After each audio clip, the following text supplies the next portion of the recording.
New York City always looked different in the fall, like it held its breath between the heat of summer and the cold bite of winter. The leaves in Washington Square Park turned shades of amber and wine red, floating through the air like confetti every time the wind brushed past the trees. Students hurried across the NYU campus, coffee cups in hand, backpacks heavy with books, dreams heavier still.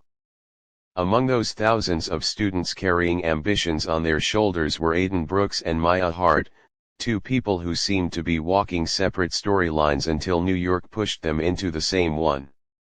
Aiden had come from Colorado, far from the buzz of city skyscrapers and subway rumbles.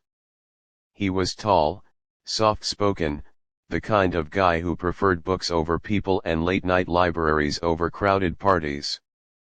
A scholarship student majoring in journalism, he worked part-time at a small cafe in Greenwich Village to afford rent.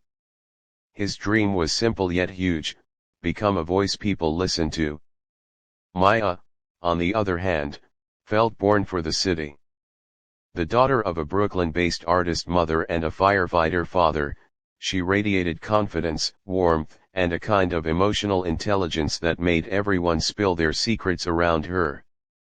She studied psychology, hoping to someday work with young people struggling with anxiety and identity, things she knew all too well after growing up in a city where competition often overshadowed compassion. Their worlds collided one cool October morning, in the classic New York way: rushed, chaotic, and completely unplanned. Aiden was walking out of the cafe after his shift, reading a professor's email on his phone, not really watching where he was going. Maya was hurrying across the sidewalk with a sketchbook tucked under her arm and a large pumpkin spice latte in her hand. She had just come from her art elective, running late to her next class. The universe, perhaps bored that morning, decided to cross their paths at the exact wrong second. Or right second. Maya bumped into him, her latte spilling dramatically across his shirt. "Oh my God, your shirt!" she gasped, grabbing napkins from her bag. It's fine," Aiden stammered, more surprised by the girl in front of him than the coffee soaking into his clothes. She had big brown eyes, curly hair that framed her face like a halo, and a sense of apology that felt genuine, not the rushed sorry New Yorkers usually tossed over their shoulders while running to the next thing. "I'm really sorry," she repeated. "I swear I don't attack innocent students with coffee on purpose." Aiden laughed for the first time that morning. "No, really, it's okay. I should have been watching where I was going." They exchanged names, and Maya insisted on buying him a replacement coffee. Aiden refused at first, but she had a stubborn charm that made saying no feel impossible.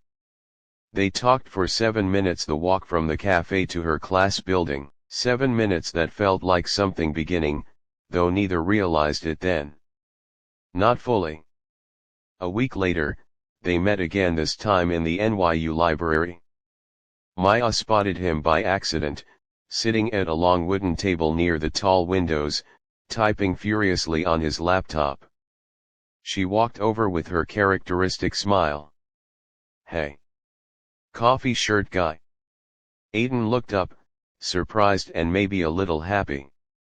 "You again," he said, closing his laptop slightly. "Trying to spill another latte on me?" "Not today," she grinned, sliding into the seat beside him. "I came in peace." She set her bag down, pulled out her psychology notes, and began studying. Except she didn't. She watched him type for exactly 2 minutes before asking, "So what are you writing?" For someone as quiet as Aiden, that question was strangely intimate. His writing was personal, his way of processing the world. "A story," he answered softly.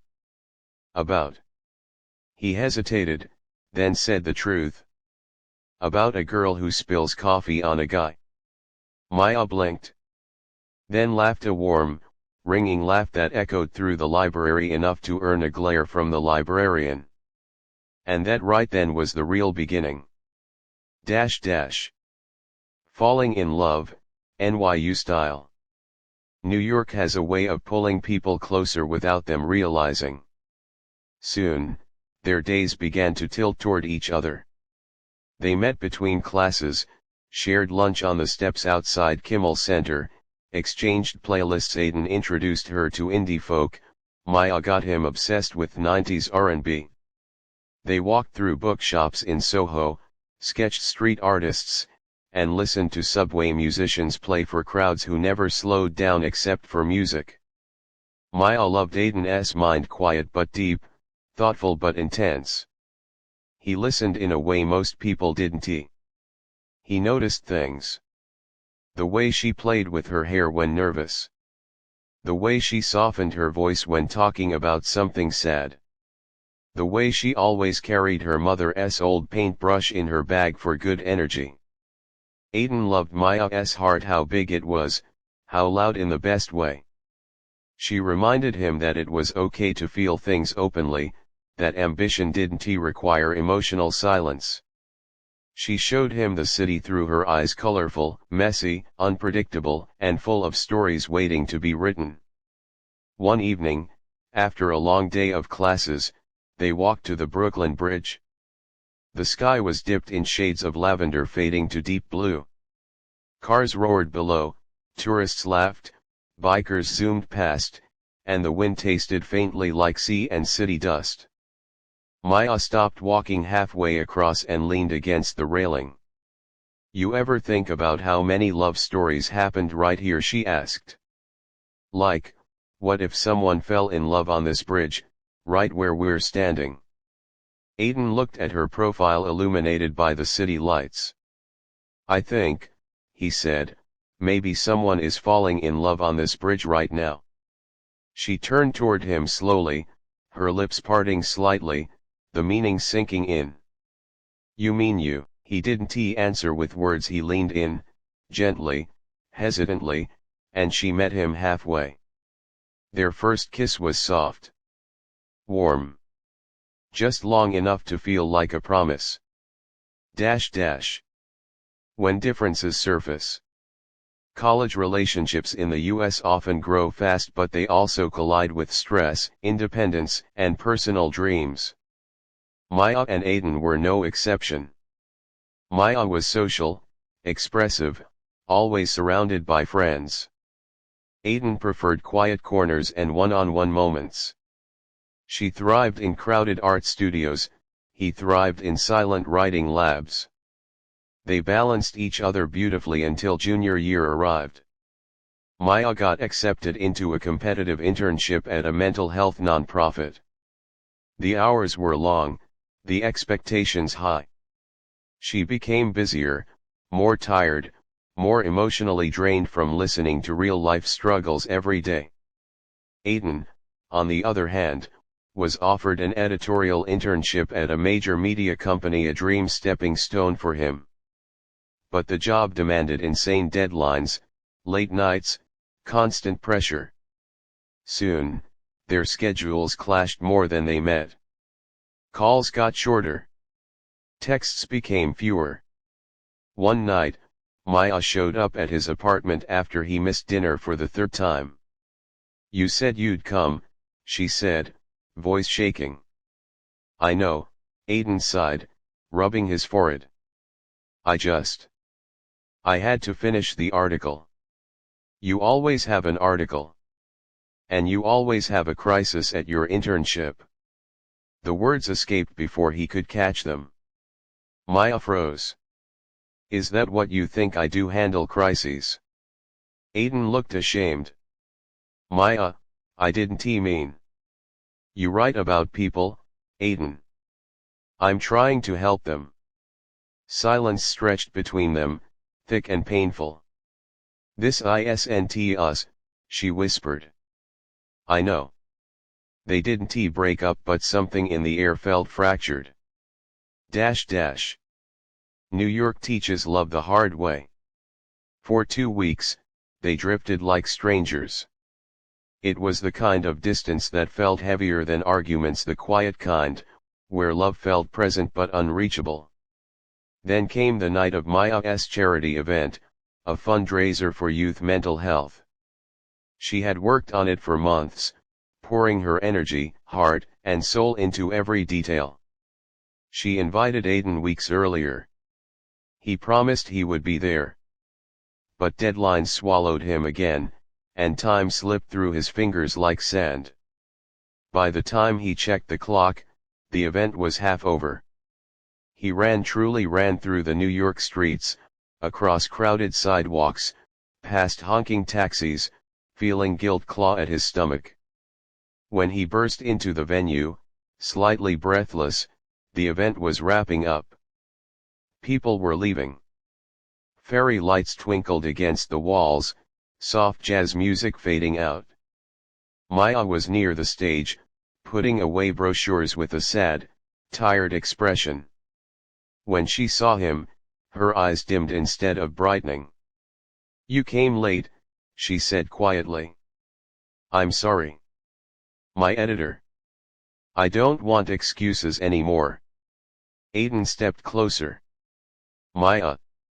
I miss you. I miss us." Her eyes filled with tears. "Then why does everything else come first?" Because he was scared, he realized. Scared of failing, scared of losing his scholarship, scared of not becoming the version of himself he hoped she would be proud of. But none of that mattered more than her. "I'm sorry," he said again, softer this time. "I can't promise a perfect balance. But I can promise I won't stop trying. Not for something that means this much." She looked at him, really looked, and something in her expression softened. "Come here," she whispered. He stepped into her arms. And New York, in all its loudness, felt quiet for a moment. Growing together. From that day, they didn't magically fix everything, but they learned. They adjusted. They communicated. They made space for each other's dreams instead of competing with them. Aiden attended therapy sessions Maya helped run. Maya read his articles before submission. They scheduled weekly date nights, even if it was just pizza on the dorm roof overlooking the city. They learned that love in your early 20s isn't about perfection, it's about growth. Graduation arrived with cherry blossoms fluttering across Washington Square. Students wore purple gowns, families cheered, professors clapped proudly. Maya and Aiden stood side by side, hands intertwined, eyes shining with the knowledge of everything they survived and everything they hoped for. "What now?" Maya asked as they walked under the arch, diplomas in hand. "We keep writing our story," Aiden replied. "One chapter at a time." She leaned her head on his shoulder. "In New York. For now. And maybe someday, anywhere the story takes us." They kissed, surrounded by thousands of students stepping into their futures, the city humming around them like a living heartbeat. It wasn't a fairy tale. It was better. A real New York love story. Messy. Loud. Ambitious. Brave. And built to last.